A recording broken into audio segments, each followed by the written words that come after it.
Saudara, Anda masih menyaksikan Breaking News Kompas TV bersama saya Niputu Trisnanda. Bencana banjir bandang dan juga longsor ini menimpa daerah Aceh hingga ke kawasan Sumatera. Ratusan orang meninggal dunia dan juga ribuan lainnya terdampak. Untuk mengetahui strategi mitigasi bencana banjir bandang dan longsor seperti yang terjadi di Aceh, Sumatera Barat, dan Sumatera Utara, kami akan berbincang dengan Guru Besar Teknik Geologi UGM, Dwi Korita Karnawati. Selamat sore, Ibu. Dengan Putu Kompas TV. Halo. Ibu, terkait dengan bencana ekologis yang terjadi di Aceh dan juga Sumatera. Sebelumnya pemerintah bilang bahwa penyebabnya adalah cuaca buruk dan juga curah hujan yang cukup tinggi. Kalau melihat apa yang terjadi dengan banyaknya titik banjir dan juga longsor, apakah satu-satunya penyebab ini memang karena curah hujan yang juga cukup tinggi, Bu? Penyebabnya cukup kompleks, tidak ada penyebab tunggal. Sebetulnya, seandainya tidak terjadi curah hujan tinggi, kondisi alam di wilayah Sumatera Utara, Aceh, Sumatera Barat, dan sekitarnya, itu karena kondisi tektonik dan geologinya merupakan jalur patahan sesar Semangko dan beberapa patahan-patahan lainnya, mengakibatkan lereng-lereng pada pegunungan atau perbukitan tersebut rapuh, rentan untuk bergerak longsor, dan longsoran-longsoran tersebut akan membendung, kecenderungannya tuh membendung sungai-sungai, alur-alur sungainya di arah hulu, di daerah atas hulu itu sempit-sempit. Itu khas daerah tektonik aktif, jalur-jalur retakan.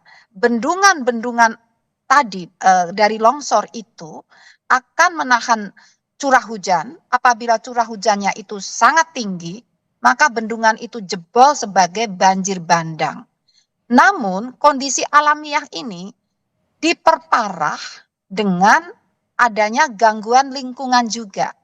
Jadi sebetulnya meskipun secara alamiah lereng perbukitan pegunungan di sana itu memang rentan longsor, rentan banjir bandang, rentan banjir, tetapi juga dipicu oleh satu faktor alam, yaitu memang curah hujannya sangat lebat.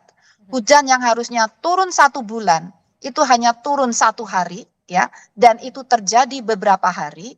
Kemudian juga ada faktor yang non alamiah, antara lain, misalnya lahan semakin terbuka, ada hutan semakin terbuka. Jadi sangat sangat kombinasi antara alam dan efek dari manusia. Demikian. Artinya deforestasi ini juga berpengaruh cukup besar ya untuk banjir dan juga longsor di 3 wilayah ini. Betul, bahkan ada beberapa penelitian yang menunjukkan korelasi antara terbukanya lahan dengan kenaikan suhu permukaan, suhu udara permukaan. Dan hal itu korelatif dengan semakin meningkatnya dampak perubahan iklim.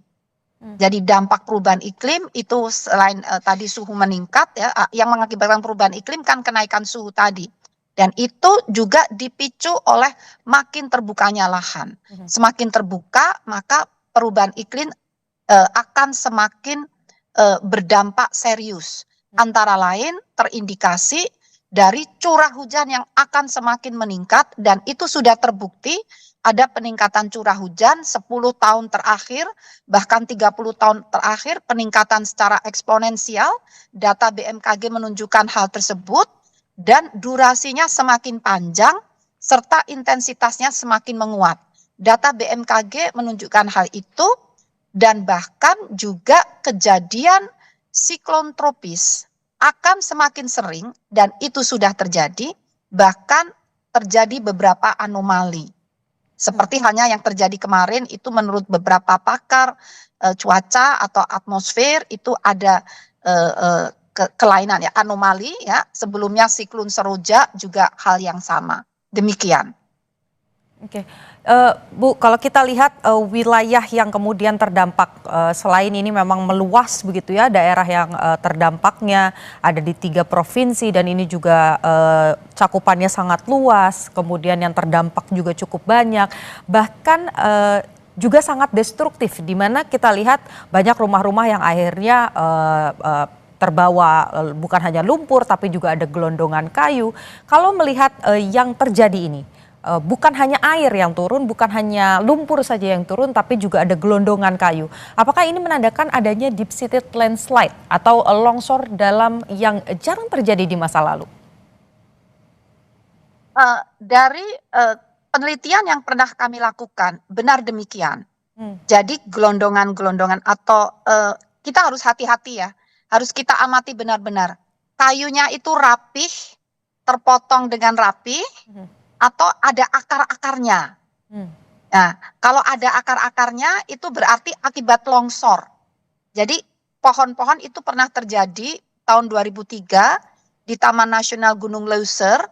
Kebetulan kami saat itu juga terlibat dalam kajian. Itu kebetulan di situ zona patahan aktif, terjadi beberapa kali guncangan gempa ya, dan mengakibatkan titik-titik longsor yang jumlahnya puluhan, dan kayu-kayu itu terseret, membendung sungai, dan bendung itu jebol setelah curah hujan tinggi. Tapi kalau kayu-kayunya itu rapi, gelondongan, kan bisa dibedakan itu. Kelihatan dipotong-potong. Nah, itu berarti ulah manusia gitu. Jadi dua-duanya itu dimungkinkan tergantung bagaimana cek di lapangan. Dan saya sudah meminta BMKG untuk cek apakah beberapa waktu, katakan beberapa minggu sebelum kejadian ini ada gempa. Kalau ada gempa seperti yang terjadi di tahun 2003, hanya kekuatannya 3, manusia tidak merasakan, tapi tanah itu rontok semua menjadi longsor, menyeret kayu-kayu tadi. Jadi perlu diperhatikan dengan seksama. Jadi terus terang saya tidak bisa berkomentar apakah itu manusia atau alam, tapi kriterianya seperti itu. Karena saya kan belum melihat di lapangan seperti itu. Tapi kriterianya kalau itu rapi, ya itu ulah manusia. Tapi kalau busuk ya, kemudian ada akar-akarnya, itu berarti dampak dari longsor tadi. Dan itu sering terjadi, seperti di mana Wasior, Papua, juga hal yang sama. Hal itu serupa terjadi karena ada longsor dan ada bendung di atas, demikian. Oke, berarti tinggal kita lihat ya gelondongan-gelondongan kayu yang kemudian ada di pantai itu rapih atau tidak. Kalau rapih berarti pemerintah harus mencari tahu siapa dalang di baliknya karena bisa memicu adanya banjir dan juga longsor. Ibu, berdasarkan pemetaan dari Deru UGM, sebelumnya data yang sudah dimiliki catatannya berapa persen sebetulnya wilayah baik itu di Aceh, kemudian Sumatera Barat dan juga Sumatera Utara yang masuk kategori zona merah. Tadi kan Ibu bilang memang daerah tersebut merupakan daerah patahan begitu. Tapi kalau dari data sebelumnya, sebelum ada peristiwa ini, zona merahnya seluas apa, Ibu? Jadi sebetulnya kami tidak memetakan secara detail ya, apakah sampai menghitung prosentase. Namun pada prinsipnya sebagian besar wilayah lereng-lereng curam di sepanjang Bukitan Barisan itu memang rentan dan rapuh. Sehingga setiap dilakukan pembangunan infrastruktur atau konstruksi itu memang dilakukan penyelidikan geologi secara ketat ya. Waktu itu oleh Kementerian PUPR ya. Kami juga bekerja sama dengan beberapa perguruan tinggi lainnya melakukan penyelidikan tentang kestabilan lereng untuk area yang akan dibangun terowongan, jalan tol. Artinya ya hampir di sepanjang perbukitan tadi, di tebing-tebing Ngarai Sianok itu seperti itu. Namun untuk lebih tepatnya sebetulnya ada di website Badan Geologi atau website Pusat Vulkanologi dan Mitigasi Bencana Geologi. Namun skalanya belum detail ya. Ya, skala 1:100.000 itu cukup untuk menyusun tata ruang ya, untuk menata guna lahan, untuk menyusun zona-zona bahaya itu sebenarnya sudah cukup. Jadi memang signifikan lah. Persentase angkanya, mohon maaf saya tidak menghitung, mohon maaf. Oke, Bu, kalau melihat bagaimana kesaksian dari masyarakat yang kemudian terdampak ini menyampaikan bahwa peristiwanya terjadi malam hari, kami tidak siap, maka dari itu banyak yang kemudian tidak bisa menyelamatkan barang berharga, banyak juga yang kemudian menjadi korban. Berarti kalau meskipun tidak ada data rigid terkait daerah mana saja yang merupakan zona merah bencana ekologis ini, kalau dari Deru UGM sendiri melihatnya memang ada peningkatankah selama 10 tahun terakhir bahwa memang yang sebelumnya ini bukan daerah bencana, tapi sekarang juga terdampak begitu, Bu? Sebelum menjawab itu perlu kami tambahkan, sebetulnya Badan Nasional Penanggulangan Bencana ini sudah masuk tahun ke-10 barangkali, itu menyiapkan aplikasi Inaris, ada di mobile phone. Jadi kalau kita menggunakan Inaris itu dan kita tinggal di suatu titik, itu kita buka GPS-nya. Di situ Inaris itu bisa menjelaskan apakah situ zona rawan apa. Bisa rawan banjir, rawan longsor, rawan banjir bandang, itu ada. Namun barangkali ini perlu disosialisasikan. Barangkali karena sudah lama mungkin banyak yang belum tahu. Tapi menjawab pertanyaan Mbak, kalau saya membaca beberapa studi dan melihat fakta di lapangan, kita semua juga tahu kan semakin luas lahan itu terbuka.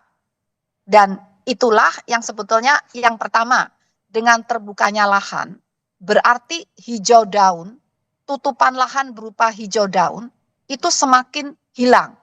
Pada peran hijau daun itu untuk menyerap CO2. Nah, dengan terbukanya lahan hijau, CO2 itu semakin bebas di atmosfer.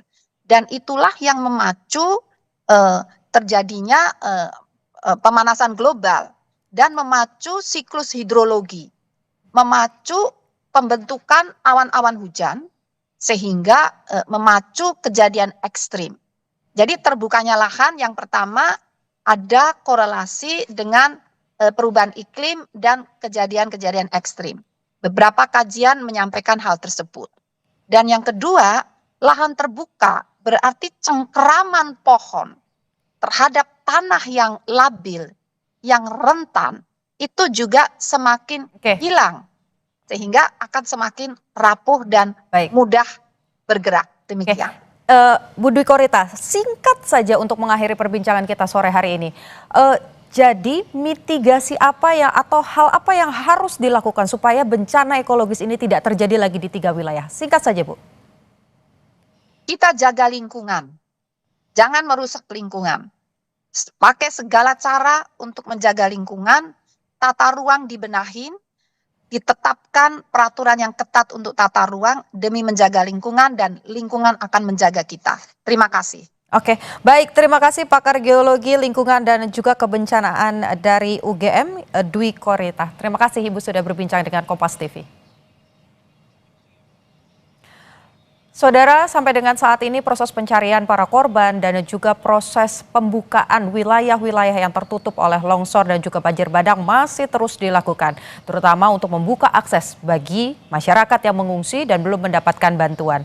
Informasi lainnya mengenai bencana di Aceh dan juga di kawasan Sumatera akan terus disampaikan di program-program Kompas TV lainnya. Saya Niputu Trisnanda, saudara, terima kasih, sampai jumpa.